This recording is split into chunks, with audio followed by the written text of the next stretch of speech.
Now to our latest in our Hidden America series, looking in depth at people and places often overlooked in the headlines. 6 months ago, we heard about Strawberry Mansion High School inside Philadelphia. For 5 straight years, it has been considered one of the most dangerous schools in this country. Located in a neighborhood where 40% of the families live in poverty, the city's highest number of homicides and assaults. So we wanted to know, who are the 435 students trying to get an education there? The kind of education so many of us take for granted. So 6 months ago, we took our cameras into Strawberry Mansion to look at their day when that school bell rings and the security guards offer a prayer of protection. It is morning at Strawberry Mansion High School. We must save the children. So many kids coming to learn, and others on a hair trigger.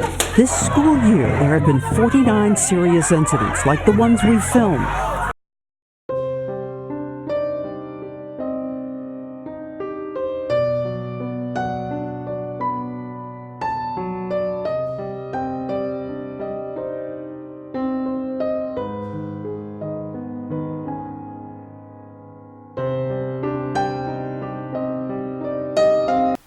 Hello there, beautiful people. Welcome back to the channel.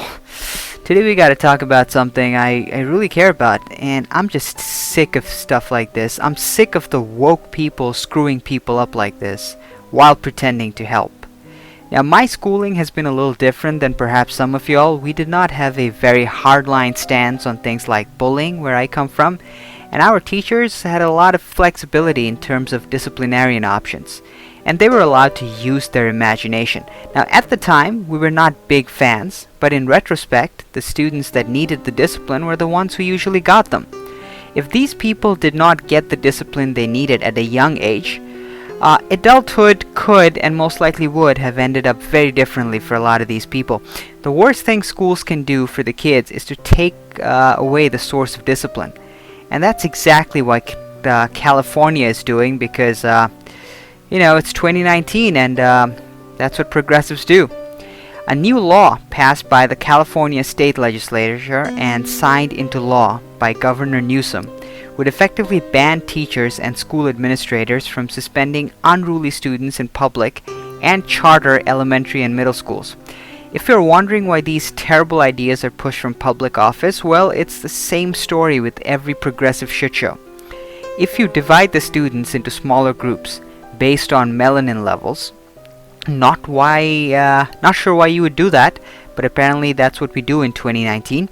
It turns out that students with melanin got in trouble more, and rather than address the deeper social issues, these progressive knee-jerk reaction is to handcuff the teachers.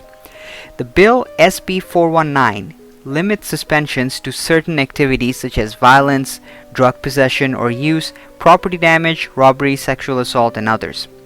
A previous bill, AB 420, passed in 2014, prohibited willful defiance suspensions in public schools statewide for grades K to 3.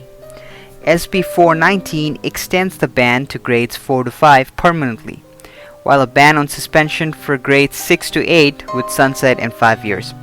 Some school districts in California have already implemented the law, including Oakland, Los Angeles, San Francisco, and Sacramento. Obviously, the name of cities are irrelevant, because if you had to guess which cities would start this first, those were most likely the ones you were thinking of. It's affirmative action all over again. These woke politicians want to feel good about themselves, and with affirmative action, what happened was that they pushed students into schools that did not deserve to be there. There was a mismatch of student ability and educational institute. These affirmative action recipients eventually dropped out, and the kids that should have been getting into these schools did not get the place they deserved. I find this similar but far more dangerous. These kids, a lot of them young men, need that discipline. God knows they ain't getting any of that at home. And it's this bizarre cycle. If these students with the extra melanin were receiving disciplinary actions, and these actions are taken out of the equation, what's going to happen to these kids as they grow up? I'm guessing the difference that once existed in disciplinary actions will add on to the difference in crime statistics that already exists. And then again, we're gonna cry and whine about discrimination. We're going to wonder why certain kids are more prone to crime than others. Well, the father was taken out of the home, and now we're draining discipline away from these kids, the people that need it the most. What else can possibly happen apart from ruining the lives of these kids? I hate progressives so bad.